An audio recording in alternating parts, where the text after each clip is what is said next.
Hello students, welcome to दक्षिणा ई classroom. बहुत बहुत बहुत स्वागत है प्यारे बच्चों आपका दक्षिणा ई क्लासरूम चैनल पर। मैं प्रदीप सिंह फिर से आपके साथ हूं लास्ट लेक्चर एसएचएम के साथ, जिसमें आज हम पढ़ेंगे। सबसे पहले हम एक बार रिवाइज कर लेंगे जो हमने कल पढ़ा था, that is superposition of parallel SHMs of same frequency. उसके बाद प्यारे बच्चों हम क्या करेंगे, कुछ क्वेश्चंस करेंगे जिससे हम प्रीवियस टॉपिक रिवाइज करेंगे। उसके बाद हम क्या करेंगे प्यारे बच्चों, superposition of parallel SHMs of different frequency, superposition of perpendicular SHMs, damped oscillation and forced oscillation. तो आइए प्यारे बच्चों स्टार्ट करते हैं पहली चीज के साथ, that is revision of superposition of SHM along same line. आइए प्यारे बच्चों फटाक से एक बार रिवाइज कर लेते हैं हमने क्या क्या सीखा सुपरपोजिशन में। तो बेटा हमने सीखा, अगर एक पार्टिकल है वो एसएचएम कर रहा है तो डेफिनेटली एक हार्मोनिक फोर्स चाहिए होगा, है ना। ये हम पहले ही सीख चुके थे काइनेमैटिक्स ऑफ एसएचएम में, है ना, कि जो फोर्स चाहिए होता है प्यारे बच्चों वो minus m omega square x होता है और एक्स होता है a sine omega t plus five. तो प्यारे बच्चों जो हमको फोर्स चाहिए होता है एसएचएम कराने के लिए वो हार्मोनिक एक फोर्स होता है। सपोज कर लो कि कोई फोर्स है, हार्मोनिक फोर्स, जिसके कारण position vector as a function of time r1 आ रहा है, और एक फोर्स है जिसके कारण पोजीशन वेक्टर r2 आ रहा है। ठीक है, सेम मास का पार्टिकल है। अब तो F1 क्या होगा बेटा, मास इनटू एक्सेलरेशन। ठीक है, एक्सेलरेशन क्या होता है, double derivative of position d2r1/dt square. F2 क्या हो जाएगा बेटा, मास इनटू एक्सेलरेशन d2r2/dt स्क्वायर। ये आ जाएगा बेटा force equals to mass into acceleration से। सोचो अगर ये दोनों के दोनों फोर्स इकट्ठे लग जाएं तो क्या होगा, है ना। दोनों के दोनों फोर्स इकट्ठे लग जाएंगे तो प्यारे बच्चों F1 प्लस F2 हो जाएगा टोटल फोर्स। और ये जो टोटल फोर्स हो जाएगा प्यारे बच्चों, ये मान लो पोजीशन वेक्टर R जनरेट करता है तो m इंटू d2r/dt स्क्वायर। पर अगर मैं इन दोनों को ऐड करूं तो क्या मिलेगा, F1 plus F2 is equals to m into d2r1 plus r2/dt square. तो भी मेरे को यही मिल रहा है। तो F1 प्लस F2 ये मिल रहा है और F1 प्लस F2 मैंने माना ये है। दैट इज जो पोजीशन वेक्टर R आएगा, दैट इज प्यारे बच्चों जो पोजीशन वेक्टर R आएगा F1 प्लस F2 फोर्स के कारण, वो क्या आएगा बेटा, R1 प्लस R2 के बराबर आ जाएगा। और अगर मैं इसको डिफरेंशिएट करूं तो V क्या आ जाएगा, V1 प्लस V2 आएगा। दैट इज अगर पहले एक एसएचएम हो रहा था, अगर एक हार्मोनिक फोर्स था वो अपनी तरफ को खींचना चाह रहा था R1 पोजीशन वेक्टर से, अब दूसरा फोर्स भी आ गया वो अपनी तरफ को खींचना चाहेगा R2 पोजीशन वेक्टर से, और रिजल्टेंट क्या आ जा रहा है, R1 position vector plus R2 position vector. तो बेटा सिमिलरली यहां पर इसको मैं डिफरेंशिएट करूं तो dr/dt v बन जाएगा, dr1/dt v1, dr2/dt v2। तो v equal to v1 plus v2, है ना। अब सपोज करो कि दो अगर एसएचएम है जो सेम डायरेक्शन में हो रहे हैं, सेम अगर दोनों के दोनों एक्स एक्सिस के अलोंग हो रहे हैं, दोनों के दोनों वाई एक्सिस के अलोंग, ये दोनों के दोनों किसी भी एक लाइन के अलोंग हो रहे हैं, तो बेटा एक के कारण अगर मान लो पोजीशन वेक्टर ये आना था, दूसरे के कारण ये, बेटा अब तो एक्स कोऑर्डिनेट ही पोजीशन वेक्टर हो जाएगा अगर खाली एक ही डायरेक्शन में हो रहा है तो, या अगर वाई डायरेक्शन में हो रहा है तो वाई कोऑर्डिनेट ही पोजीशन वेक्टर हो जाएगा। ठीक है, तो अगर इन दोनों को मेरे को सम करना है, मान लो कि एक ये था दूसरा ये था, तो मैंने क्या सिखाया आपको, आप मान ले तीसरा हो जाएगा a sine omega t plus delta. कैसे सिखाया था मैं एक बार रिवाइज करा देता हूं बेटा। ये A1 था, ये ओमेगा टी, तो ये हो गया था A1 साइन ओमेगा टी। ये क्या हो गया था प्यारे बच्चों, A1 साइन ओमेगा टी। बहुत शानदार, पूरा देखना है तो रिवाइज कर लीजिए लेक्चर को रिवाइंड करके। और ये A2 था, ये फाइव, ये ओमेगा टी, सॉरी, तो ये क्या हो गया था, A2 sine omega t plus five. इनको कंबाइन करके प्यारे बच्चों एक बनाना चाहता हूं, एक फंक्शन, तो ये हो गया, सॉरी लाइन स्ट्रेट बनानी पड़ेगी, ज्वाइन करनी पड़ेगी, बिल्कुल हो गई ज्वाइन। ये हो गया ए और ये हो गया डेल्टा। अब ये बेटा a sine omega t plus delta, और ऐसा लग रहा है A1 A2 जैसे A1 वेक्टर है और A2 वेक्टर है, और इनका जो रिजल्टेंट आ गया वो एम्पलीट्यूड। दैट इज अगर दो एसएचएम सेम लाइन के अलोंग हो रहे हैं, आपको रिजल्टेंट का एम्पलीट्यूड निकालना है तो वेक्टर एडिशन कर दीजिए A1 A2 का। तो क्या कर दीजिए, वेक्टर एडिशन कर दीजिए A1 A2 का, और आपके पास जो वेक्टर एडिशन होगा A1 A2 का वो आपको A दे देगा, और जो A1 A2 के बीच में एंगल होगा वो फेज डिफरेंस होगा which is constant phase difference phi. तो बेटा A1 A2 बीच में फेज डिफरेंस फाई, और डेल्टा क्या होगा, tan डेल्टा बेटा यहां से आप निकाल सकते हैं। इसी ट्राइंगल को ही आपने स्ट्रेट करके बनाया, ये A1 फिर फाई एंगल पे A2, तो ये हो जाएगा A2 cos फाई और ये A2 sin फाई, है ना। यहीं से प्यारे बच्चों आपने डिराइव किया था a equal to under root of a1 plus a2 cos phi square plus a2 sin phi square. I hope मैं आपको समझा पाया हूं प्यारे बच्चों। और यहां से tan डेल्टा क्या निकल के आएगा, a2 sin phi upon a1 plus a2 cos phi। tan delta क्या निकल के आया था, a2 sin phi upon a1 plus a2 cos phi। ये हम सब कुछ पढ़ चुके थे सुपरपोजिशन ऑफ एसएचएम में। तो बेटा हमने क्या सीखा, अगर दो एसएचएम हो रहे हैं a1 sin ओमेगा टी और a2 sin omega t plus five same line के अलोंग, तो रिजल्टेंट जो कंबाइंड एसएचएम होगा, जो फाइनली पार्टिकल का एम्पलीट्यूड आएगा वो क्या आएगा, under root a1 square plus a2 square plus 2a1 a2 cos phi, under root a1 square plus a2 square plus 2a1 a2 cos phi, under root a1 square plus a2 square plus 2a1 a2 cos phi। और बेटा करना क्या है basically, अगर दो SHM हो, तीन हो, चार हो, कितने भी हो, हमको करना क्या होता है, सारे के सारे एम्पलीट्यूड्स का वेक्टर सम करना होता है और किसी एक को रेफरेंस ले लेते हैं और जो जो फेज डिफरेंस होते हैं उनके बीच में उस एंगल पे हम एम्पलीट्यूड्स को लगातार जोड़ते चले जाते हैं, उस एंगल पे हम लगातार एम्पलीट्यूड्स को जोड़ते चले जाते हैं। लेट अस सपोज यहां पर इसके साथ एक और होता, suppose a3 sin omega t plus phi 2 और मान लो ये phi 1 और मान लो phi 2 phi 1 से बड़ा है, तो बेटा क्या होगा, तो a1 एक वेक्टर, दूसरा a2 वेक्टर जो कि phi 1 एंगल पे है, और फिर तीसरा वेक्टर a3 जो कि किस एंगल पे है प्यारे बच्चों, phi 2 एंगल पे है। बस इन तीनों का प्यारे बच्चों आपको वेक्टर सम करना पड़ेगा, भले आप कंपोनेंट्स लेके कर लीजिए, भले polygon law of vector addition से कर लीजिए। जो इन तीनों का वेक्टर्स का रिजल्टेंट आएगा वो इस तीन सुपरपोजिशन ऑफ एसएचएम, जो पार्टिकल पे ये तीन एसएचएम सुपरपोज हो रहे हैं, उस पार्टिकल का एम्पलीट्यूड जो होगा वो a1 a2 a3 का वेक्टर सम हो जाएगा। तो प्यारे बच्चों मैंने आपको सिखाया कि दो नहीं, तीन, चार, पांच, जितने मर्जी हो। और ज्यादातर बेटा क्वेश्चन बेटा किस पे बन रहा था, हेक्सागन प्रॉब्लम पे। किस पे बन रहा था, हेक्सागन प्रॉब्लम पे। आपको पहचान लेना होगा कि किस चीज पे क्वेश्चन आ रहा है ना। तो वो आपको फंसाने के लिए जान के ऐसा देगा, a sin omega t plus pi bye 3, a sin omega t plus 2 pi by 3। तो आपको फटाक से मन में खींच लेना होगा हेक्सागन कि हाँ ये तो हेक्सागन पे ही क्वेश्चन दे रहा है, तो फंसने की जरूरत नहीं, क्योंकि ये 120 तो ये 60, फिर ये 120 तो फिर ये 60। तो a sin ओमेगा टी, फिर a sin omega t plus pi bye 3 मतलब पाई बाय 3 एंगल पे, फिर प्लस 2 पाई बाय 3 मतलब इससे पाई बाय 3 एंगल पे। तो बेटा ये आ जाएगा रिजल्टेंट। और बेटा क्या बताया था आपको मैंने, हेक्सागन का जो डायगोनल होता है वो क्या होता है, 2a। अगर साइड लेंथ ये a है तो ये क्या आ जाएगा 2a। क्यों, क्योंकि ये a है परपेंडिकुलर ड्रॉप के, तो ये भी a हो गया, और ये a cos 60 क्योंकि टोटल 120 तो आधा 60, तो a बाय 2 और ये भी a बाय 2। तो टोटल कितना हो जाएगा प्यारे बच्चों, ये a बाय 2 a और a 2a है ना। ये बेटा हमने सब कुछ पढ़ा था सुपरपोजिशन ऑफ एसएचएम में। आई होप ये मैं आपको समझा पाया हूं प्यारे बच्चों, है ना। तो हमने बेटा सीखा क्या क्या, हमने सीखा है अगर f1 के कारण r1 पोजीशन वेक्टर आएगा तो f2 के कारण, अगर f2 के कारण r2 आएगा तो f1 प्लस f2 के कारण जो पोजीशन वेक्टर आएगा वो r1 प्लस r2 होगा, है ना।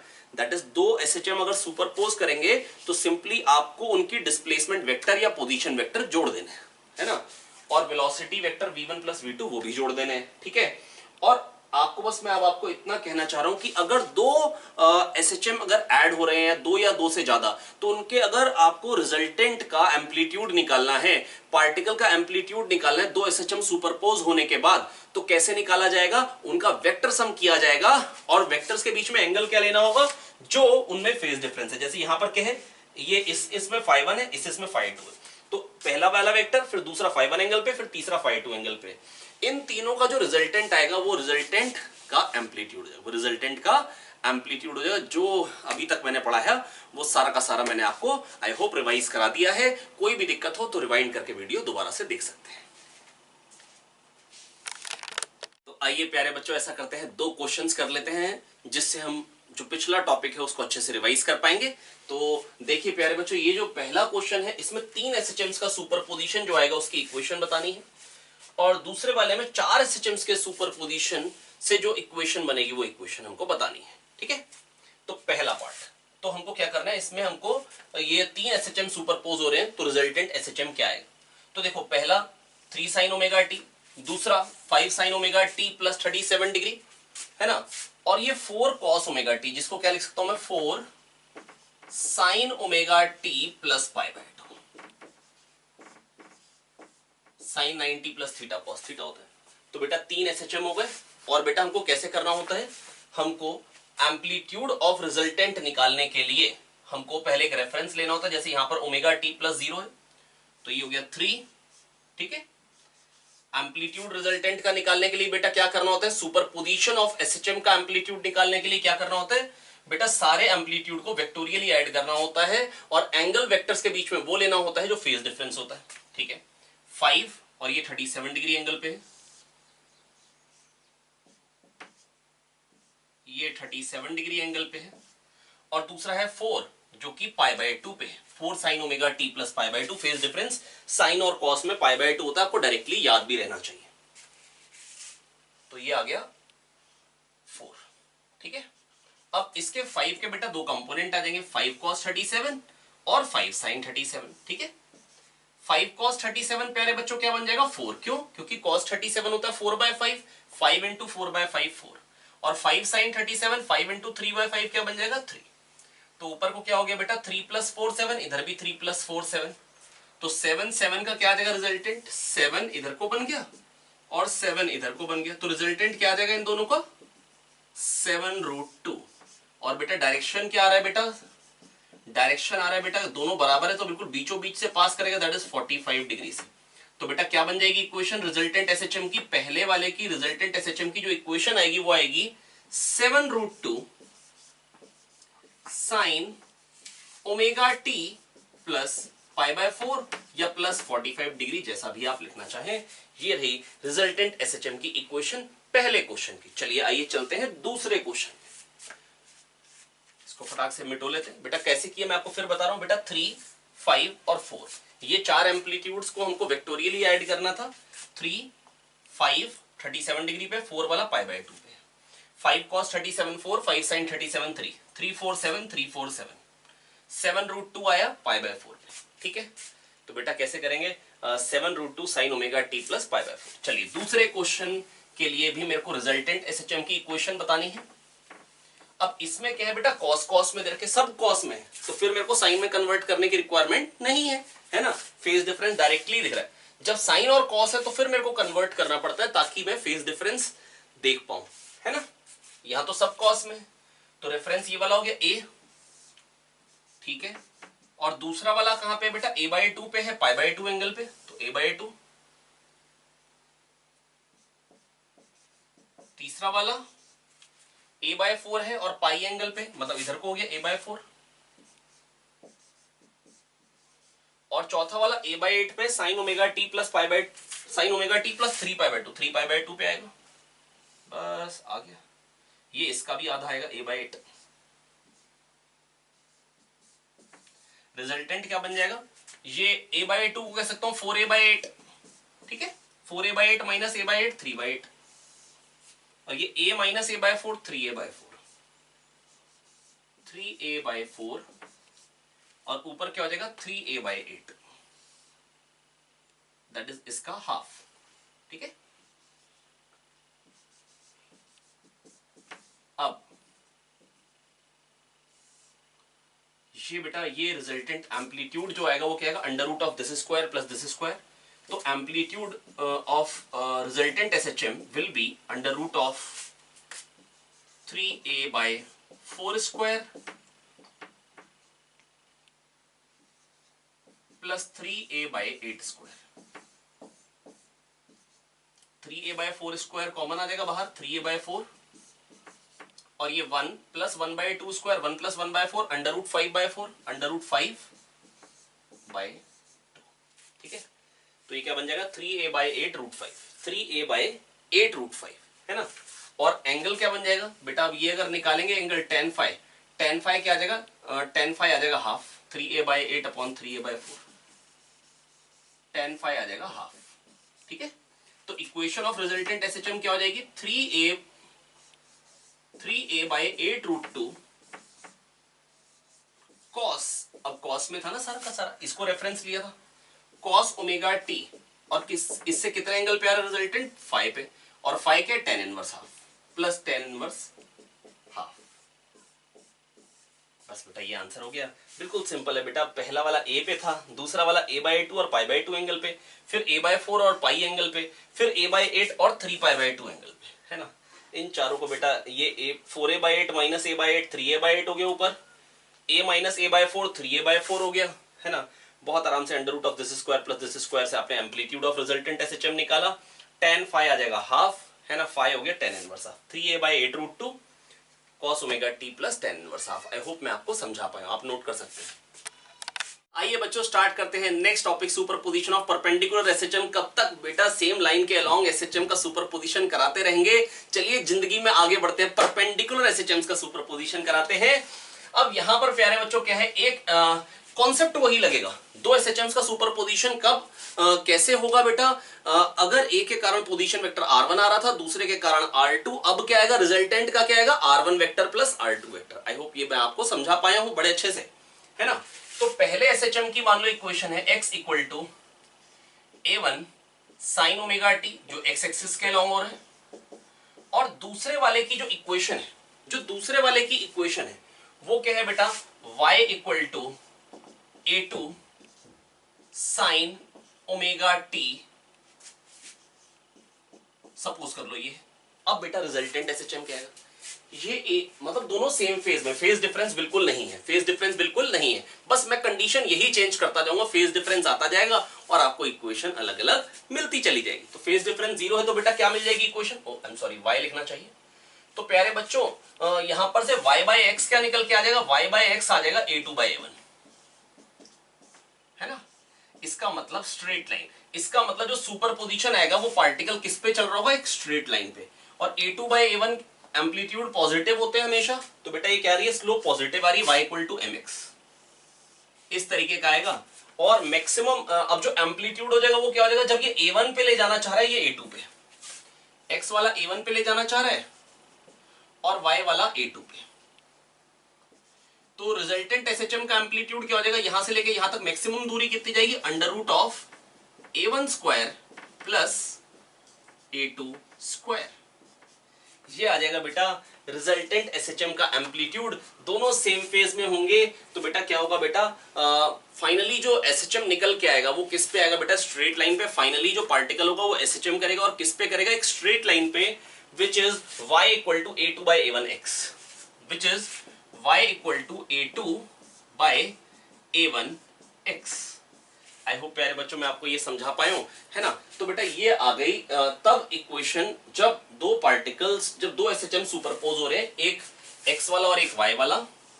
जैसे मान लो यहां पार्टिकल है तो एक स्प्रिंग ये भी दबा हुआ है इनिशियली और ये भी दबा हुआ है इनिशियली, तो ये भी धकेल रहा है और ये भी धकेल रहा है, तो कुछ बीच में चला जाएगा। कुछ कहां चला जाएगा प्यारे बच्चों, वो बीच में चला जाएगा, ऐसे ऐसे ऑसिलेट करेगा। आई होप मैं आपको ये समझा पाया बच्चों।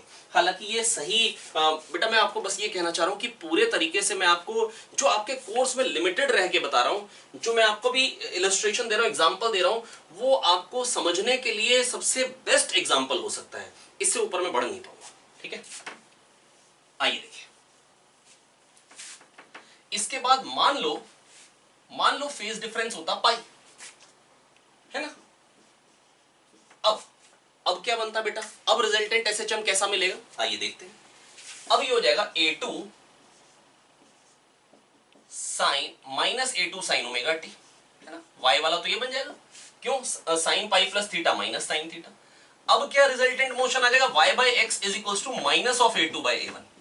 इसका मतलब प्यारे बच्चों क्या हो गया, ये फिर से स्ट्रेट लाइन आ रही है, y equal to negative of a2/a1 into x, y equal to minus mx, है ना।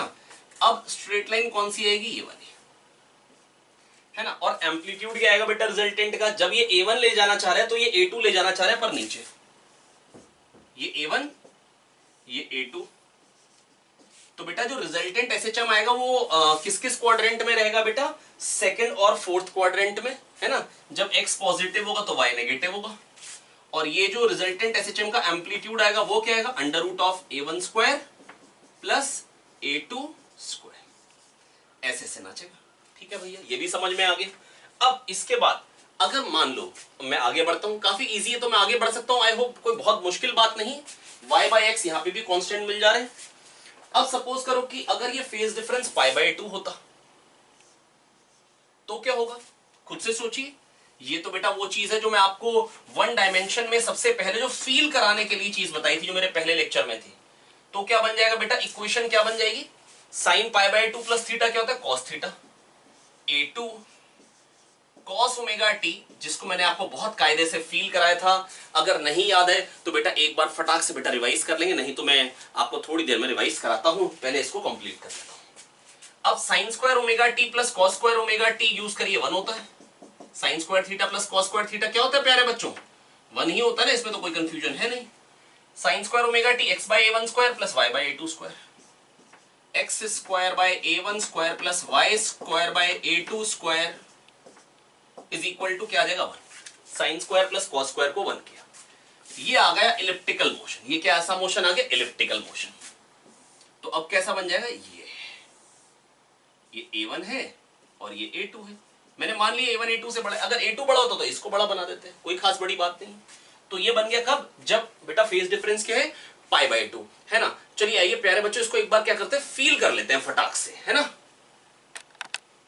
आइए प्यारे बच्चों स्टार्ट करते हैं। लास्ट टॉपिक आ गया बेटा परपेंडिकुलर एसएचएम्स का, सुपरपोजिशन का, जब फेज डिफरेंस दो एसएचएम्स के बीच में क्या है, फाई है ना। हालांकि ये कभी पूछा नहीं गया है और मैं भी ये अज्यूम करता हूं कि इस पे कोई क्वेश्चन कभी भी बनने वाला नहीं है, पर एक बार ऐसा करते हैं, देख लेते हैं, क्योंकि कोर्स में है तो हर एक चीज कवर करेंगे, हर एक चीज को छुएंगे, फिर आगे जाएंगे। तो आइए प्यारे बच्चों देखते हैं, यहां से साइन ओमेगा टी की वैल्यू तो हमको पता ही है, एक्स बाय a1। एक्चुअली अब मेरे को फिर से एक्स और वाई में रिलेशन निकालना है, देखना कैसा इक्वेशन आएगा। तो y by a2 is equal to sin omega t, oh I'm sorry, cos phi plus cos omega t sin phi।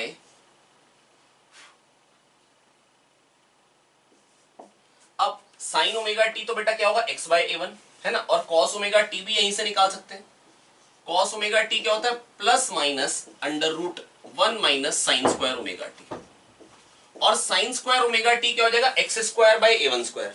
Sign square omega t क्या हो जाएगा प्यारे बच्चों, x square by a1 square. ठीक है, आई होप ये मैं आपको समझा पा रहा हूं प्यारे बच्चों, है ना। तो यहां पर साइन ओमेगा टी की वैल्यू के x बाय a1 पुट करते जाएंगे फटाक से। y by a2 is equal to x by a1 cos phi plus sine phi cos omega t क्या हो जाएगा, plus minus under root 1 minus sine square omega t, और sine square omega t क्या है, x square by a1 square, x square by a1 square, है ना। I hope ये मैं आपको समझा पाया हूं प्यारे बच्चों। ठीक है, अब ये चीज आ गई, अब हमको क्या करना है बेटा, इसको इधर ले और स्क्वायरिंग बोथ दी साइड्स कर दें। तो क्या बन जाएगा, x by a1 cos phi इधर आएगा, y by a2 minus x by a1 cos phi का स्क्वायर इज इक्वल टू क्या आ गया प्यारे बच्चों, plus minus sine phi under root a1 square, या 1 माइनस की फॉर्म में लिख सकते हैं, कोई दिक्कत नहीं, 1 minus x square by a1 square, है ना। आइए देखते हैं बेटा क्या बन गया, स्क्वायरिंग बोथ दी साइड्स क्या बन जाएगा। हमने इसको स्क्वायरिंग करना है, अभी नहीं करा, अब करते हैं। तो बेटा स्क्वायरिंग करेंगे तो क्या हो जाएगा, इसका स्क्वायर आएगा, इसका स्क्वायर आएगा, अंडर रूट का स्क्वायर आएगा, और प्लस माइनस का स्क्वायर क्या हो जाता है, प्लस। ठीक है, आइए अब क्या बन जाएगा प्यारे बच्चों, ये बन जाएगा y square by x square by a1 square, पहले लिख लेते हैं, प्लस y square by a2 square. बेटा ये आपको ना खुद से भी लिखना होगा, नहीं तो आपको कॉन्फिडेंस ही नहीं आएगा। ठीक है, minus 2xy cos phi upon a1 a2, ये बेटा आप खुद से जरूर लिखिए। ठीक है, उधर क्या बन जाएगा, साइन स्क्वायर फाई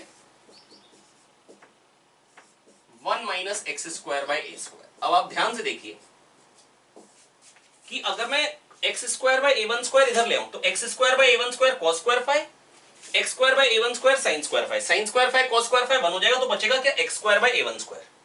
कहां लिखा जाए, कुछ कुछ मिटोना पड़ेगा। चलिए यहां पे मिटोया जाए कुछ, इसी को मिटो देते हैं। ठीक है, ये भी टर्म मिटो देते हैं। वो आप लोगों ने लिख लिया होगा, नहीं लिखा होगा तो रिवाइंड करके देख लेंगे पहले।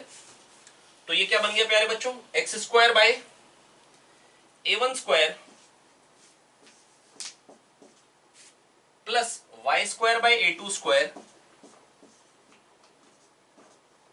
Minus 2xy cos phi by a1 a2 is equal to sine square phi.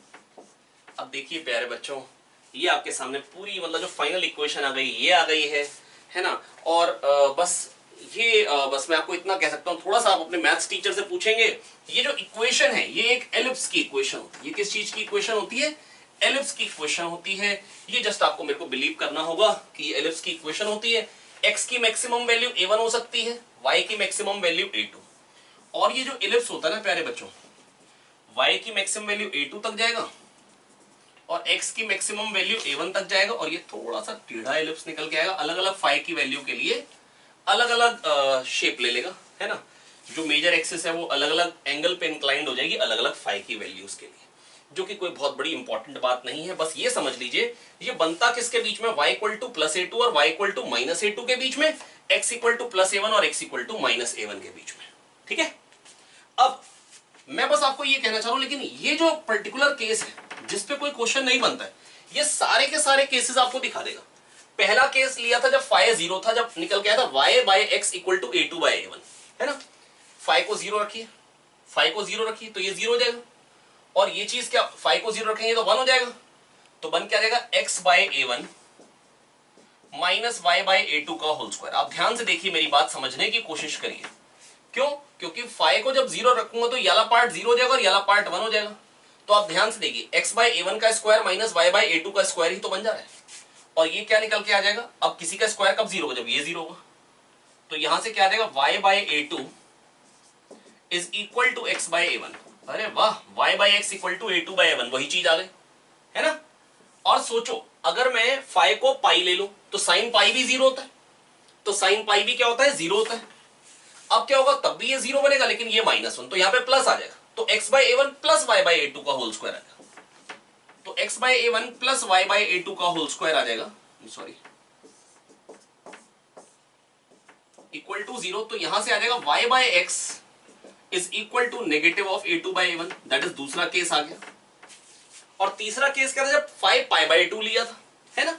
Pi by 2 लूंगा तो क्या हो जाएगा, याली चीज 0 हो जाएगी। अब डायरेक्टली कर ही देता हूं, ये 0 हो जाएगा पाई बाय 2 पे, और ये साइन पाई बाय 2 1। तो x square by a1 square plus y square by a2 square equal to 1 ellipse आया था, जिसको मैंने आपको फील भी कराया था। आई होप प्यारे बच्चों मैं आपको ये समझा पाया हूं, नहीं आया हो तो दोबारा देखिए। पर डेफिनेटली जो ज्यादा इंपॉर्टेंट है वो वही है जब सुपरपोजिशन सेम लाइन के अलोंग होता है, जब सुपरपोजिशन सेम लाइन के अलोंग होता है। आई होप मैं आपको ये भी लेकिन समझाने में कामयाब हूं, नहीं आए तो दोबारा देखें, है ना। और चलते हैं हम हमारे लास्ट टॉपिक पे, दैट इज डैम्प्ड ऑसिलेशंस पे। आइए बच्चों नेक्स्ट टॉपिक पे चलते हैं, superposition of SHM of different frequencies. अब डिफरेंट फ्रीक्वेंसीज के एसएचएम्स हैं, उनका सुपरपोजिशन है which are along same line, which are along same line. तो आइए देखते हैं कि क्या बनता है। x1 is equal to late से a1 साइन ओमेगा 1t, और दूसरे को ले लेते हैं x2 is equal to a2 sine omega 2t plus 5। ठीक है, तो प्यारे बच्चों सीखा क्या था, एम्पलीट्यूड कैसे निकाला जाता है। दोनों के एम्पलीट्यूड का वेक्टर एडिशन होता है और जो बीच में एंगल होता है वो लिया जाता है। अब बीच में एंगल क्या है, तो थोड़ा सा दिखाने के लिए इसको मैनिपुलेट कर देते हैं।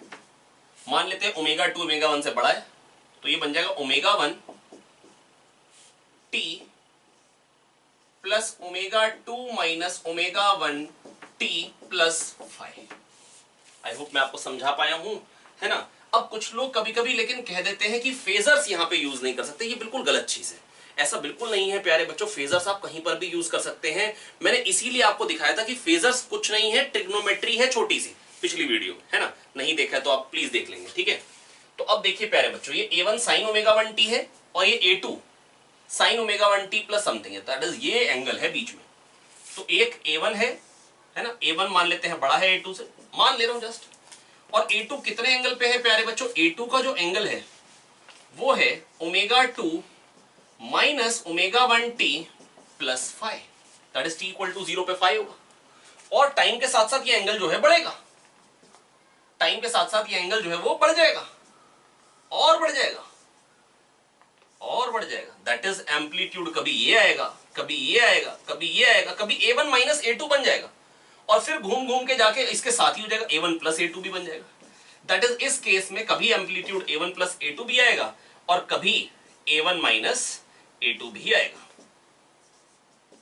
आई होप मैं आपको समझा पा रहा हूं। अच्छा, अगर कोई पूछे a1 प्लस a2 अभी आया, दोबारा a1 प्लस a2 कब आएगा? बेटा बेसिकली एक चक्कर मारने में कितना टाइम लगेगा? ω2 माइनस ω1t जब हो जाएगा 2 पाई, तो इसका मतलब क्या होगा? अभी सामने था बेटा, टाइम के साथ साथ ये एंगल बढ़ रहा है, जब ये 2 पाई हो जाएगा तो फिर से सामने आ जाएगा, है ना? तो फिर से हमको क्या मिल जाएगा? मैक्सिमा। तो दो मैक्सिमा के बीच में टाइम पीरियड ये आएगा, दो मैक्सिमा के बीच में टाइम पीरियड ये आएगा, है ना? और जब एम्पलीट्यूड मैक्सिमम होता है ना बेटा, है ना, तो अगर मैं वेव्स की भाषा में बोलूं तो उसको बोलते हैं बीट्स। यहां पर क्या हो रहा है? टाइम के साथ साथ एम्पलीट्यूड वेरी कर रहा है, इसको हम बोलते हैं बीट्स, है ना, जो कि मैं आपको पढ़ाऊंगा नेक्स्ट चैप्टर में। लेकिन जस्ट अभी आपको एक चीज बताई कि दो एसएचएम्स का जो सुपर पोजिशन होगा प्यारे बच्चों, वो एसएचएम नहीं होगा। यहां तो एम्पलीट्यूड जो है, मैंने आपको क्या दिखाया प्यारे बच्चों, वो वेरी कर रहा है। कभी a1 प्लस a2 आ रहा है और कभी a1 माइनस a2 भी आ रहा है ना? तो बेटा a1 प्लस a2 से a1 माइनस a2 तक जा रहा है एम्पलीट्यूड। दैट इज यहां पे एम्पलीट्यूड कांस्टेंट नहीं है, और एसएचएम तो हम उसको बोलते हैं जहां पे एम्पलीट्यूड प्यारे बच्चों कांस्टेंट रहता है। तो क्या ये एसएचएम होगा? तो अगर डिफरेंट फ्रीक्वेंसी के कभी भी दिखाई जाए a1 sin omega t plus a2 sin 2 omega t, तो कोई पूछे ये एसएचएम, तो हम क्या कहेंगे? No no no no no no no. क्या बोलेंगे? No no no no no no, definitely not, definitely not. लेकिन ये मैं बस आपको ना ये जो पूरी राम कथा सिखाई, ये सिखाने के पीछे मेन मुद्दा ये था। कभी कभी आपसे पूछेंगे क्वेश्चन में कौन कौन सा एसएचएम है, कौन कौन सी इक्वेशन एसएचएम है, तो देखते ही मना कर देंगे ये एसएचएम है और ये एसएचएम नहीं है, है ना? आइए क्वेश्चन फटाक से देख लेते हैं जिससे हमको क्लैरिटी आ जाएगी। प्यारे बच्चों, ये क्वेश्चन है आपके सामने, which of the following function represent SHM. आपको बताने बेटा यहाँ पे 8 मैंने आपको ऑप्शंस दिए हैं। आइए फटाक से देखते हैं एक एक करके। a sin omega t plus five, ये तो होता ही है भैया, है ना? a plus b sine omega t plus five, ये भी है, बस इसमें मीन पोजीशन 0 के बदले क्या हो जाएगी? a। मतलब मैक्सिमम वैल्यू क्या आएगी? जब साइन 1 होगा तो a प्लस बी, जब 0 होगा ये तो आएगी a, जो कि मीन पोजीशन है, और मिनिमम क्या आएगी? a माइनस बी, और एवरेज आ रही है ना a। तो बेटा b हो गया एम्पलीट्यूड। एम्पलीट्यूड क्या हो जाएगा प्यारे बच्चों? इसका b, है ना? पर क्या ये एसएचएम है? हाँ, बस मीन पोजीशन 0 नहीं है। a sin omega t plus b cos omega t, दो एसएचएम्स का सुपरपोजिशन, सेम फ्रीक्वेंसी के होते तो क्या मिलता है? एसएचएम। तो क्या मिलता है? एसएचएम। बिल्कुल सही बात, ये तो हम पढ़ भी चुके। जिसका एम्पलीट्यूड इस केस में क्या आएगा बेटा? ये sin omega t plus pi by 2 है, तो एक एसएचएम है a एम्पलीट्यूड का, दूसरा b एम्पलीट्यूड का, फेज डिफरेंस पाई बाई 2, तो क्या आएगा? Amplitude under root a square plus b square, है ना? ये हम पढ़ चुके थे। तो पहला, दूसरा, तीसरा हो गया, और तीनों के तीनों एसएचएम निकले। अरे आइए देखते हैं। x equal to a sine omega t, हाँ ये भी एसएचएम है, plus b sine 2 omega t, oh sorry sorry sorry, ये दो एसएचएम का सुपरपोजिशन करना चाह रहे हैं जो कि डिफरेंट फ्रीक्वेंसी के, तो क्या एसएचएम आएगा? नो, अभी सीखा भैया, नो बिल्कुल नहीं।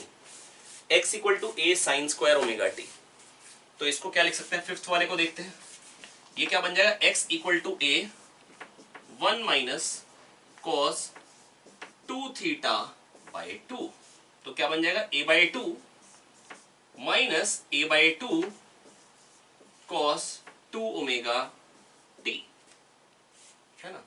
तो क्या ये एसएचएम है? हाँ, ये तो उसी फॉर्म का आ गया, a plus b sine omega t, जैसा भी दिखाया था, ये constant plus constant sine omega t plus five type का, ये तो एसएचएम होता ही है। बिल्कुल सही बात है। तो क्या ये भी एसएचएम है? बिल्कुल है। तो अभी तक खाली एक ही मिला जो एसएचएम नहीं। अगला साइन क्यूब ओमेगा टी, आइए चलते हैं, इसको भी देखते हैं, इसको भी निहार लेते हैं। ये क्या है बेटा? a sine cube omega T. अब ये क्या बन जाएगा? x इक्वल टू a, है ना? साइन क्यूब को लिख सकता हूं sign omega T, sorry, a sine omega t, और साइन स्क्वायर ओमेगा टी को 1 माइनस, बेटा 1 माइनस कॉस 2 थीटा बाई 2 होता है साइन स्क्वायर थीटा, है ना? 1 माइनस कॉस 2 थीटा होता है 2 साइन स्क्वायर थीटा, तो 1 minus cos 2 omega t by 2, है ना? अब ये क्या बन जाएगा प्यारे बच्चों? a by 2 sign omega t minus A by two sine omega T cos two omega T.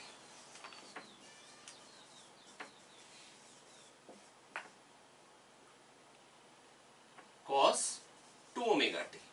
तो ये क्या बन रहा है प्यारे बच्चों, और देखते हैं। A by two sine omega t, 2 से मल्टीप्लाई करेंगे, 2 से डिवाइड करेंगे, क्यों? 2 साइन ए कॉस बी होता है, sine a plus b plus sine a minus b, minus a by 4 sine a plus b हो जाएगा sine 3 omega t plus sine a minus b minus sine omega t बन जाएगा। तो एक sine omega t वाला function आ रहा है, एक साइन ओमेगा टी वाला, एक साइन 3 ओमेगा टी वाला। दैट इज डिफरेंट फ्रीक्वेंसी के एसएचएम्स का सुपरपोजिशन है। ये दो एसएचएम्स का सुपरपोजिशन है, एक की फ्रीक्वेंसी ओमेगा है, मतलब एक एंगुलर फ्रीक्वेंसी ओमेगा वाला और एक 3 ओमेगा वाला। तो क्या ये एसएचएम बनेगा? बिल्कुल नहीं। पर कोई पूछे ये कितने एसएचएम्स का सुपरपोजिशन है? दो, है ना। और जो दो डिफरेंट एसएचएम्स है ना, उनकी फ्रीक्वेंसीज के एंगुलर फ्रीक्वेंसीज क्या क्या? ओमेगा और 3 ओमेगा, ओमेगा और 3 ओमेगा। हाँ डेफिनेटली कभी कभी आप मिनिमम नंबर ऑफ एसएचएम्स बता सकते हो जिससे मिलकर ये बना है। बेटा ऐसा हो सकता है ए साइन ओमेगा टी जो है ये कितने एसएचएम्स का सुपरपोजिशन हो सकता है? कितने भी, मैक्सिमम तो इनफाइनाइट है ना। एन अगर मान लो एन बनाओ तो a by n sine omega t plus a by n sine omega t plus a by n sine omega t plus a by n sine omega t n times ले लो। तो ये N एसएचएम्स का superposition भी हो सकता है a sine omega t, है ना। एन कुछ भी हो सकता है। अगला a sine to the power 4 omega t. आइए इसको भी देख लेते हैं। वैसे शायद मेरे को लग रहा है समझ में आ ही गया होगा आप लोगों को। सोचना कैसे? 7th part, x equal to a sine 4 sine square omega t क्या था? 1 minus cos 2 omega t by 2 का स्क्वायर कर देंगे, है ना। 1 माइनस कॉस 2 थीटा बाई 2 होता है साइन स्क्वायर ओमेगा टी, लेकिन ये उसका स्क्वायर है, नहीं आया समझ। इसको 2 लिखिए। ये क्या है? साइन स्क्वायर ओमेगा टी, है ना, उसका स्क्वायर। अब साइन की पावर 4 ओमेगा टी होगी। अब क्या बन जाएगा? a बाय 4 1 कांस्टेंट तो कोई दिक्कत नहीं, plus cos square 2 omega T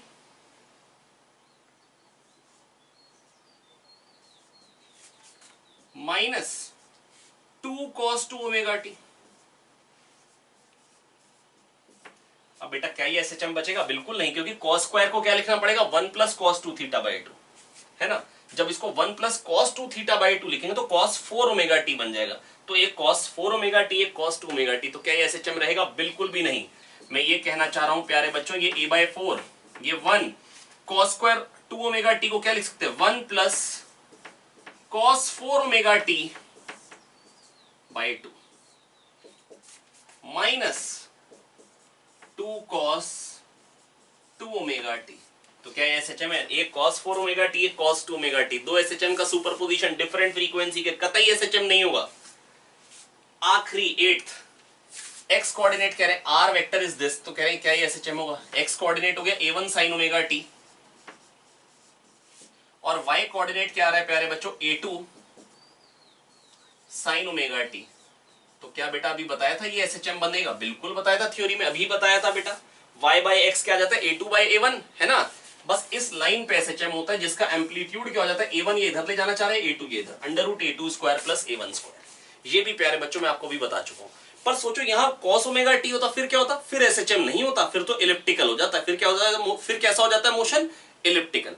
जब फेज डिफरेंस परपेंडिकुलर एसएचएम्स में 0 हो या पाई हो तो बेटा क्या बनेगा? Linear SHM. नहीं तो कैसा बन जाता है? नहीं तो कैसा बन जाता है? इलिप्टिकल। कैसा बन जाता है प्यारे बच्चों? इलिप्टिकल। आई होप मैं आपको समझा पाया हूं। अब देखिए प्यारे बच्चों, आते हैं एक रियल वर्ल्ड में डैम्प्ड ऑसिलेशन की बात करते हैं। बेटा ऐसा नहीं होता है कि ऑसिलेशन लगातार चलते रहे जैसे हम दिखाते हैं आपको। बेटा कुछ फ्रिक्शन होता है, डिसिपेटिव फोर्सेस होते हैं, एनर्जी लूज होती चली जाती है और ऑसिलेशंस रुक जाते हैं। फॉर एग्जांपल मान लो ये मेरे पास एक बैग है, स्कूल बैग है ना, मेरे बच्चे का स्कूल बैग है। अब देखो ये मैंने ऑसिलेट किया, तो क्या ये ऑसिलेट करता रहेगा जिंदगी भर? है ना, ऐसा नहीं है। ये तो रुक गया, अरे रुक गया, चलो फिर करते हैं। ये तो रुक ही जाएगा भाई। तो इसका मतलब क्या है, एक्चुअली ये क्यों रुक जा रहा है, क्योंकि एयर जब ये इधर जाता है तो एयर का एक फोर्स आता है अपोजिट डायरेक्शन में, जो उसको रोकता है, जो उसको स्लो डाउन करता है ना। और जब ये इधर को जाएगा तो एयर का एक फोर्स आएगा अपोजिट डायरेक्शन में, जो उसको स्लो डाउन कर रहा है। डैम्पिंग फोर्सेस लगातार बेटा प्रेजेंट है, डिसिपेटिव फोर्सेस हैं जो मैकेनिकल एनर्जी को लगातार रिड्यूस करते जा रहे हैं, जो मैकेनिकल एनर्जी को लगातार रिड्यूस करते जा रहे हैं। फॉर एग्जाम्पल अगर ये बॉब है, मान लो इक्विलिब्रियम है, मैंने इसको एक्स खींचा और छोड़ दिया, तो क्या होगा बेटा, अब जब ये इधर ऊपर जाएगा तो 6 पाई ईटा आर वी, इस पे एक विस्कस फोर्स आएगा, बस वेलोसिटी के प्रोपोर्शनल फोर्स आएगा। फ्लूइड नहीं भी पड़ा है तो भी जानने की जरूरत नहीं है, एक फोर्स आएगा जो इसको स्लो डाउन करेगा, है ना। अब सोचो अगर मैंने इसको एक्स खींच दिया और छोड़ा तो नेट फोर्स क्या आएगा। पहली बात मैं आपको याद दिला दूं, टोटल फोर्स होता है एक्स्ट्रा फोर्स जो आया, जब इसको एक्स और खींच दिया मेन पोजीशन के बाद तो माइनस के एक्स, क्योंकि अगर x पॉजिटिव होगा तो माइनस के एक्स बता रहे x के अपोजिट डायरेक्शन में, और जो भी वेलोसिटी होगी उससे अपोजिट डायरेक्शन में एक माइनस बी वी, कुछ वेलोसिटी के प्रोपोर्शन में एक डैम्ड फोर्स आएगा। आप पानी के अंदर हाथ चला के देखिएगा, इनफैक्ट आप हवा में ही हाथ चलाइए, आपको फील होगा एक हवा से आपके हाथ पे फोर्स आ रहा है, और आप भी हवा को फोर्स लगा रहे हैं। आप बाइक पे बैठते हैं, क्यों बेटा फोर्स आता है वेलोसिटी के प्रोपोर्शनल। सोच के देखो, अगर आपकी बाइक की वेलोसिटी 10 मीटर पर सेकंड है, एक सेकंड में आप 10 मीटर की एयर को टकराओगे जाके, और 10 मीटर पर सेकंड जितनी ज्यादा वेलोसिटी होगी उतना जोर से धकेलोगे, तो जितनी ज्यादा आपकी वेलोसिटी होगी उतनी ज्यादा आप ट्रेवल करो। 10 मीटर्स आप ट्रेवल कर रहे हो पर सेकंड, 10 मीटर्स की एयर को धकेल रहे हो, 20 मीटर पर सेकंड हो गई वेलोसिटी, तो 20 मीटर्स की एयर को धकेलोगे आप। तो बेटा इसका मतलब जो फोर्स आएगा वो वेलोसिटी के साथ साथ बढ़ना चाहिए, and that force is proportional to velocity, है ना। ये बेटा ये क्या करेगा, ये एनर्जी लगातार खाएगा, वेलोसिटी के अपोजिट फोर्स आ रहा है, ये लगातार एनर्जी खाएगा, मैकेनिकल एनर्जी कम होगी और थर्मल एनर्जी प्यारे बच्चों बढ़ती चली जाएगी। आई होप मैं आपको समझा पाया हूं प्यारे बच्चों। आइए देखते हैं, तो ये बन क्या जाएगी इक्वेशन, फोर्स हो जाएगा मास इनटू एक्सेलरेशन, इसको इधर ले के x plus b v plus m a equal to 0, है ना। इसको मैं लिख सकता हूं के एक्स बी, वेलोसिटी हो जाता है dx बाई dt, है ना, और मास times acceleration d2x by dt square. लेकिन प्यारे बच्चों इस डिफरेंशियल इक्वेशन का सॉल्यूशन अगर आप पूछे मेरे को मालूम है, तो मेरे को बिल्कुल भी मालूम नहीं है इस डिफरेंशियल इक्वेशन को कैसे सॉल्व किया जाता है। बेटा ये ना आप डेफिनेटली जब बीटेक करते हैं तो फर्स्ट ईयर इंजीनियरिंग में पढ़ते हैं, इंजीनियरिंग मैथ्स, जिसमें आप पढ़ते हैं बेटा सेकंड ऑर्डर डिफरेंशियल इक्वेशन को कैसे सॉल्व किया जाता है। इसका तो डायरेक्टली मैं आपको रिजल्ट बता सकता हूं। डेफिनेटली हर एक टाइप का क्वेश्चन, ये केवल और केवल मेंस का टॉपिक है बेटा। मेंस में ही ऐसे टॉपिक्स आते हैं जहां पर जो मैथ्स इन्वॉल्व होती है, जो आपने नहीं पढ़ी होती है, उससे जो रिजल्ट आते हैं, उस पर बेस्ड जो क्वेश्चन आते हैं, वो केवल और केवल मेंस का ही पिटारा है। एडवांस में ऐसे क्वेश्चन नहीं रहते हैं, पर मैं डेफिनेटली कह रहा हूं, आप बस मेरे पे भरोसा मानिए, मैं आपको बिल्कुल अच्छे से तैयार करा दूंगा ये टॉपिक, और आप हर एक क्वेश्चन बड़े आराम से कर पाएंगे, ठीक है। तो बेटा इसका, क्योंकि अगर मैं इसका पूरा अगर आपको मैथमेटिक्स दिखा दूंगा तो कोई फायदा नहीं रहेगा, टाइम पास हो जाएगा। तो बेटा जो इसकी इक्वेशन निकल के आती है वो ऐसी आती है, ए नॉट ई की power minus b t by 2m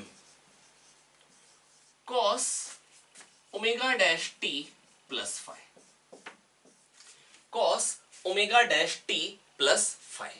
I hope मैं आपको ये समझा पा रहा हूं। तो बेटा क्या आ रहा है, बेटा एम्पलीट्यूड क्या निकल के आ रहा है, ए नॉट ई की power minus b t by 2m। आगे मैं आपको और एक्सप्लेन करता हूं, ध्यान से देखिए। एम्पलीट्यूड क्या है प्यारे बच्चों, ए नॉट ई की power minus b t by 2m, सबसे ज्यादा इसी पे क्वेश्चन आने वाला है। एम्पलीट्यूड क्या आएगा प्यारे बच्चों, ए नॉट ई की power minus b t by 2m। एक बार नोट करते चले, लगातार नोट करते रहेंगे तो समझते चले जाएंगे। तो बेटा एम्पलीट्यूड क्या आ गया, ए नॉट ई की power minus b t by 2m, that is घटता जा रहा है प्यारे बच्चों। अगर आप देखेंगे जो एम्पलीट्यूड आएगा वो कुछ इस तरीके से आ रहा है प्यारे बच्चों, वो घटता जा रहा है टाइम के साथ साथ, कुछ एक्सपोनेंशियली वो एम्पलीट्यूड घटता चला जा रहा है ना, वो एक्सपोनेंशियली एम्पलीट्यूड घटता चला जा रहा है। और ये ओमेगा डैश जो है ना प्यारे बच्चों, ये क्या है, under root k by m, under root k by m minus b by 2m का स्क्वायर, है ना, जो कि आपको हमेशा इग्नोर ही करना होगा। आपको हमेशा क्वेश्चन यही मेंशन करके देगा, डैम्पिंग इज स्मॉल। अच्छा मैं ऐसा नहीं कह रहा हूं कि हमेशा आएगा ही आएगा, आज तक हमेशा ऐसा ही आया, बोलता है damping is small, damping is small. अच्छा डैम्पिंग स्मॉल से क्या रहेगा, डैम्पिंग स्मॉल से क्या रहेगा प्यारे बच्चों, डैम्पिंग स्मॉल का मतलब बी छोटा होना जरूरी नहीं है प्यारे बच्चों, मेरी बात सुनिएगा। बी छोटा हो और मास भी छोटा हो तो वो इफेक्ट डाल सकता है ना, बी छोटा नहीं है। डैम्पिंग का मतलब, डैम्पिंग स्मॉल का मतलब ये जो क्वांटिटी है ना, ये इसके कंपैरिजन में काफी बड़ी है क्वेश्चन में। लेकिन प्यारे बच्चों आपको हमेशा लिखा हुआ क्या मिलेगा, damping is small. Damping small का मतलब बी छोटा होना जरूरी नहीं है, बी छोटा हो और मास भी छोटा हो तो भी तो बेटा वो डैम्पिंग फोर्स एक मतलब इफेक्ट डाल पाएगा। डैम्पिंग स्मॉल का मतलब क्या है, ये जो हम जो फ्रीक्वेंसी है एंगुलर फ्रीक्वेंसी उसको under root k by am directly कह सकते हैं। दैट इज ये क्वांटिटी इससे काफी बड़ी है, that is k by m is greater than b square by 4m square. जहां से क्या मिल जाएगा मेरे को बेटा, ये m एक जाएगा, ये b by under root 2m का स्क्वायर बन जाएगा, b by under root 2m का स्क्वायर इज लेस देन 1।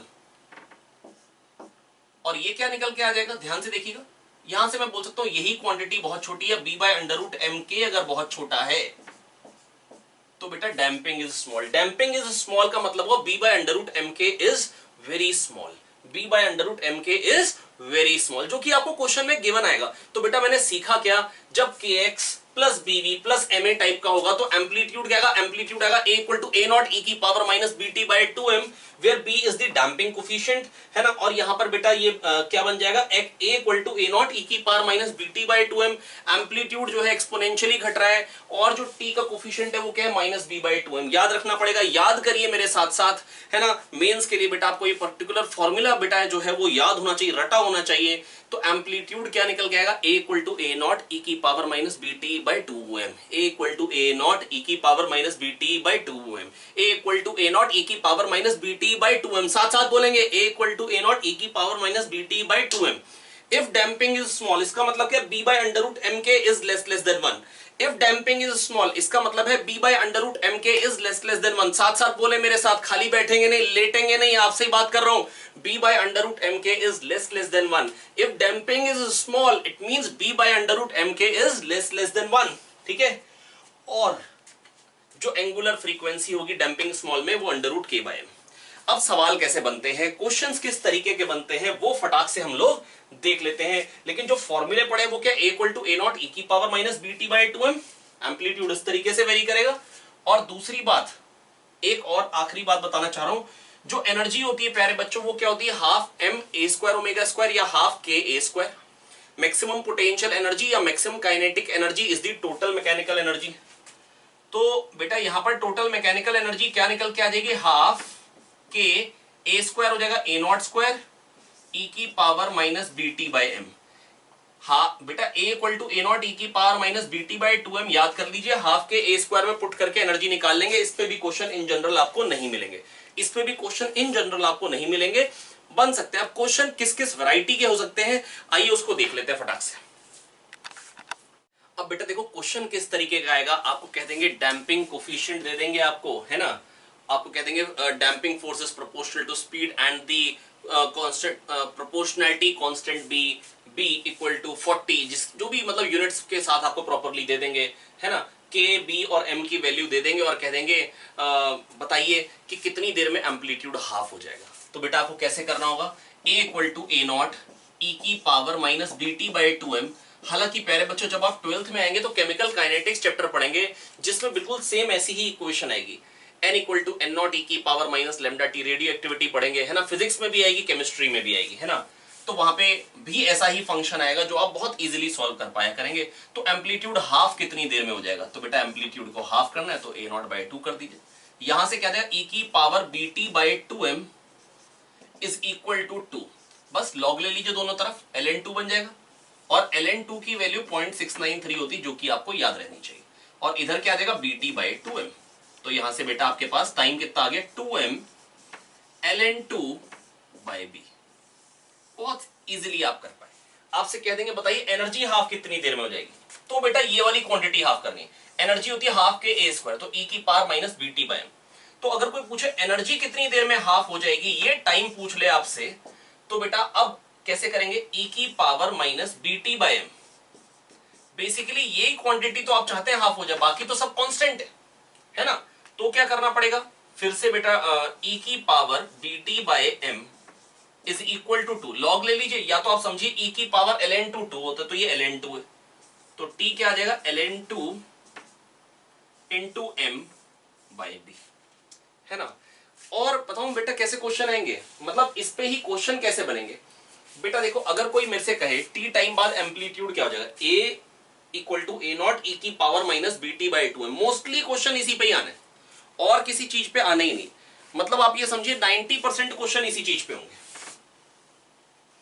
ठीक है, क्वेश्चन कैसे आएंगे, कह देंगे 100, देखो अब पहले मैं आपको कॉन्सेप्ट बता देता हूं, a equal to a naught e की power minus b t by 2m। ठीक है, अच्छा 2t टाइम बाद क्या हो जाएगा एम्पलीट्यूड, ये t टाइम बाद एम्पलीट्यूड है, तो 2t टाइम के बाद एम्पलीट्यूड क्या हो जाएगा, after 2t time amplitude suppose हो गया a डैश, वो क्या हो जाएगा a नॉट ई की power minus 2bt by 2m, जिसको मैं कह सकता हूं a नॉट ई की power minus bt by 2m into e की power minus bt by 2m।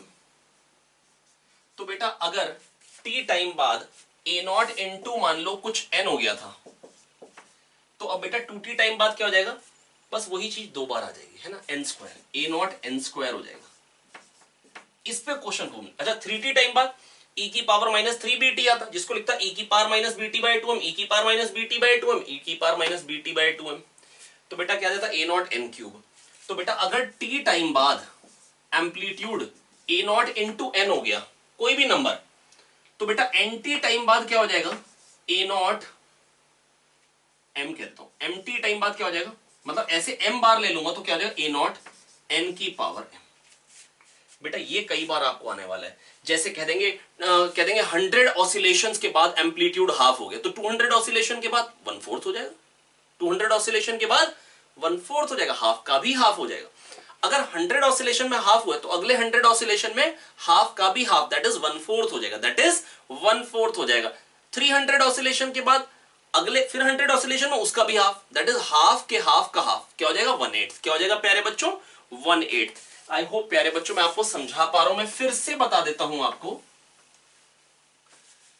अगर कोई कहे t टाइम बाद एम्पलीट्यूड a नॉट बाय 3 हो गया, तो 3t टाइम बाद कितना हो, स्टार्टिंग से ही 3t टाइम बाद, तो बेटा t टाइम बाद अगर a नॉट बाय 3, फिर क्या होगा, फिर एक और 1/3 हो जाएगा t टाइम में, फिर एक और 1/3 हो जाएगा t टाइम में, तो a naught by 27, a naught by 27 कितना हो जाएगा, a नॉट बाय 27। मैं फिर से बता रहा हूं प्यारे बच्चों, अगर t टाइम बाद ये, तो 3t टाइम बाद क्या होगा, सोच के देखो, a equal to a naught e की power minus 3bt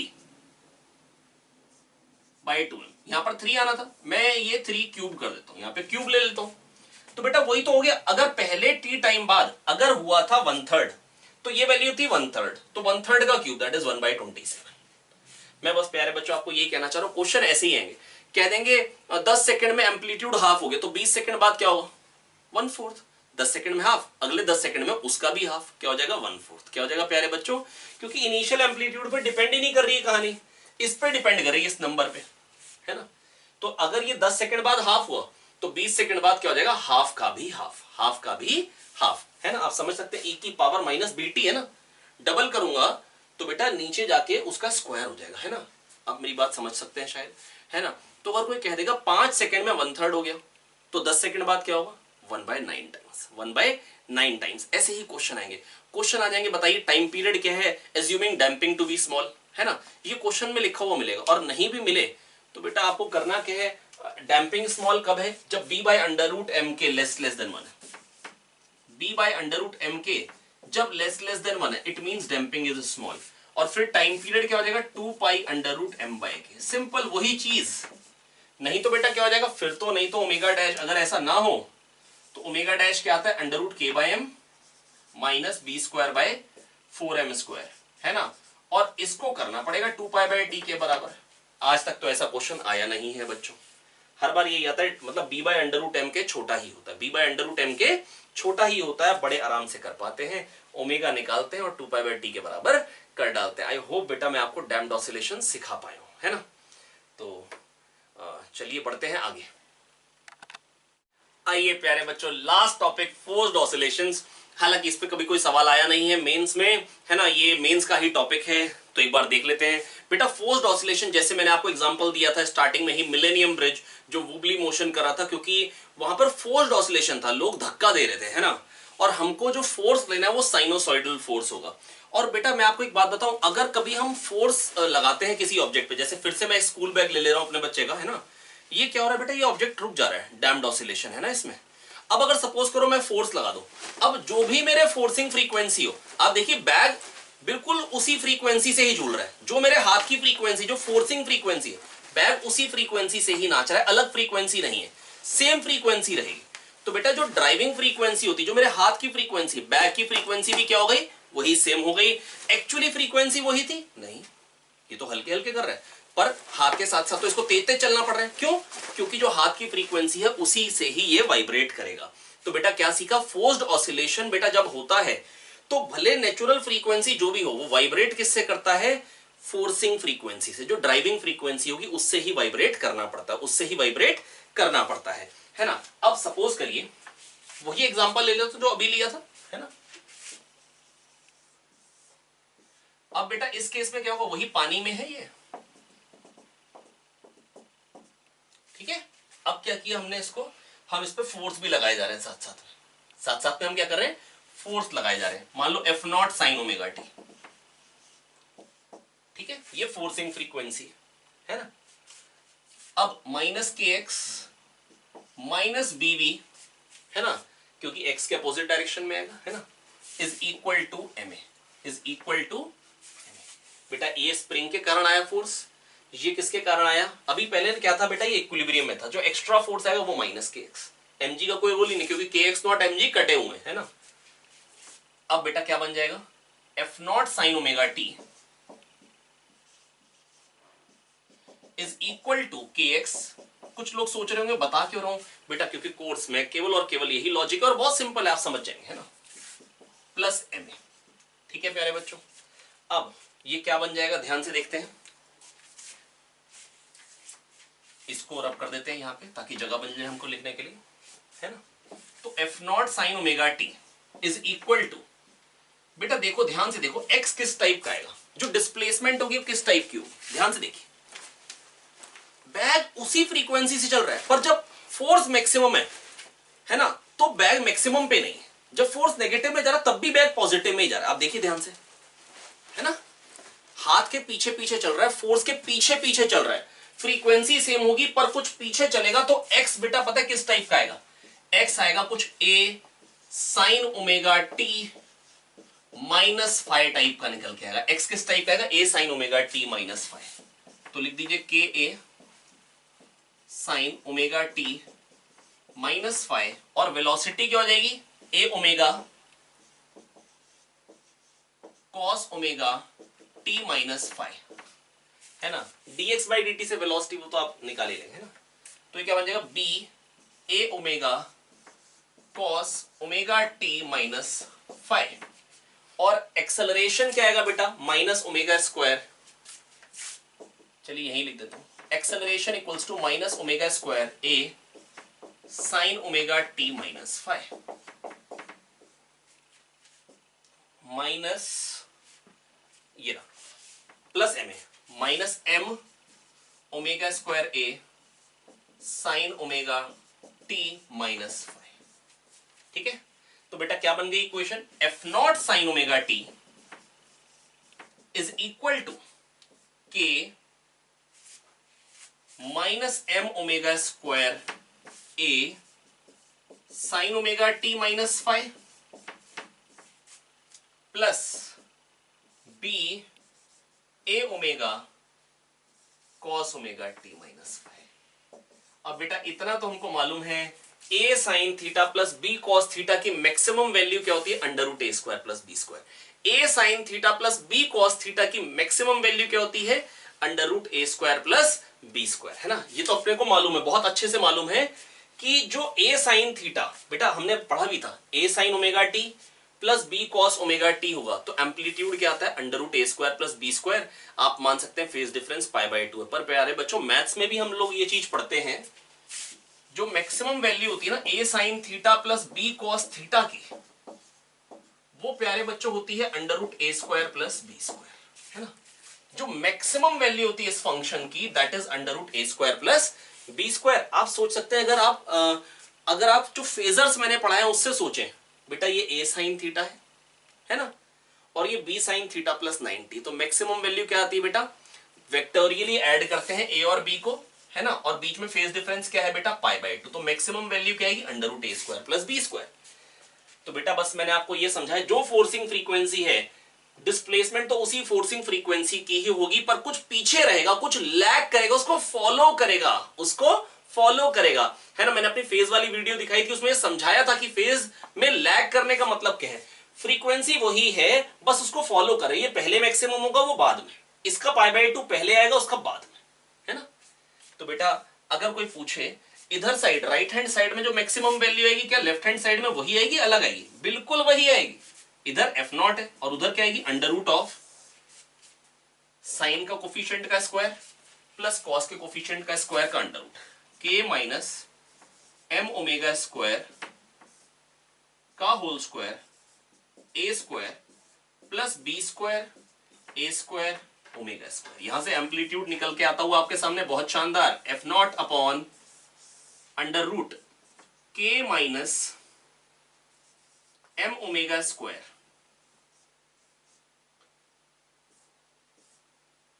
plus b² ω²।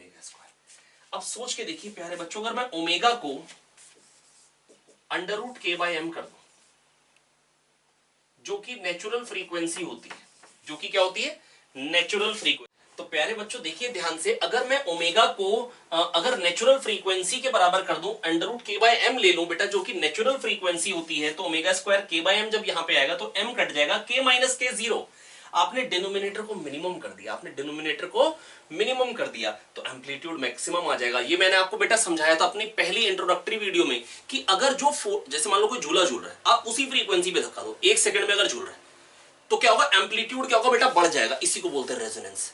इसीलिए मार्चिंग ट्रूप्स को मना कर दिया जाता है ब्रिज पे मार्च करने के लिए। क्यों? क्योंकि अगर सेम फ्रीक्वेंसी पे अगर वो पटकेंगे पैर, है ना, और अगर वो नेचुरल फ्रीक्वेंसी से मैच करे, तो ब्रिज क्या हो जाएगा बेटा, टूट जाएगा। ब्रिज क्या हो जाएगा प्यारे बच्चों, टूट जाएगा। तो कभी भी बेटा अगर ब्रिज पे बेटा अगर मार्चिंग लोग करते हुए आ रहे होते हैं, तो उनको बोल दिया जाता है डिस्पर्स, कि अब सेम फ्रीक्वेंसी पे मत धकेलो, सेम फ्रीक्वेंसी पे मत धकेलो, क्योंकि अगर वो वाली फ्रीक्वेंसी मैच करे, सबका पैर पटकना, तो फिर क्या होगा, एम्पलीट्यूड बढ़ जाएगा एंड ब्रिज में कोलैप्स, है ना। तो बेटा ये था फोर्स्ड ऑसिलेशन, है ना, जिसपे अभी तक तो कोई प्यारे बच्चों कोई क्वेश्चन आया नहीं है, है ना। और मैक्सिमम एम्पलीट्यूड कहां पे आएगा, डेफिनेटली नेचुरल फ्रीक्वेंसी पे ही आएगा। इस तरीके का ग्राफ आता है बेटा, मैक्सिमम जो एम्पलीट्यूड आता है ना, जो एम्पलीट्यूड मैक्सिमम आता है वो नेचुरल फ्रीक्वेंसी पे, आप समझ सकते हैं, उसी को बोलते हैं रेजोनेंस। उसी को क्या बोलते हैं प्यारे बच्चों, रेजोनेंस। और रेजोनेंस में ही मैं आपके साथ आना चाहता हूं, आपकी नेचुरल फ्रीक्वेंसी पे आपको धकेल के आपको आईआईटी तक पहुंचाना चाहता हूं। अगर टारगेट नीट या एम्स है, तो डेफिनेटली आपको एम्स तक पहुंचाना चाहता हूं। कोशिश करिए बेटा, साथ में वाइब्रेट करिए, समझने की कोशिश करिए, पर बेटा फोकस आपको यहां पर बेटा देखिए, कुछ जगहें ऐसी आई थी जहां पर मैंने आपको ग्राफ बहुत कायदे से स्केच करवाए, लेकिन यहां डायरेक्टली बना के छोड़ दिया, क्योंकि बेटा ये कोई बहुत ज्यादा इंपॉर्टेंट चीजें नहीं है, है ना। लेकिन जब मैं यही टाइप की चीज जब आगे सपोज इलेक्ट्रोस्टैटिक्स आई थी, तो मैंने आपको पूरी उसकी मैथ्स बताई थी। रीजन बेटा बस यही है कि कुछ चीजें हैं जो ज्यादा इंपॉर्टेंट है, जिसको ज्यादा खोद के पढ़ने की जरूरत है, और कुछ चीजें आपको बस पढ़ने की जरूरत है। तो मैंने कोशिश करी बेटा, ये बेस्ट पॉसिबल अपनी तरफ से मैंने आपके सामने प्रेजेंट किया, है ना। आई होप बेटा ऑनलाइन मतलब अगर आप देख रहे होंगे तो आप समझ पा रहे होंगे। बस कोशिश आपको यही करनी है, जो बताया जा रहा है उसको फॉलो करते चलिए, जो होमवर्क दिया जा रहा है उसको करते चलिए, है ना। और ये मेरा लास्ट टॉपिक था और लास्ट लेक्चर एसएचएम का। बस आपको एक ही चीज कहूंगा बेटा, पढ़ते रहिए, मेहनत करते रहिए, आगे बढ़ते रहिए, और अपने टारगेट को हमेशा याद रखिए। जिस वजह से बेटा प्रिपरेशन आपने स्टार्ट करी थी बेटा अपने एग्जाम्स की, उसको याद रखिए और मेहनत करते रहिए, पढ़ते रहिए, आगे बढ़ते रहिए। Thank you.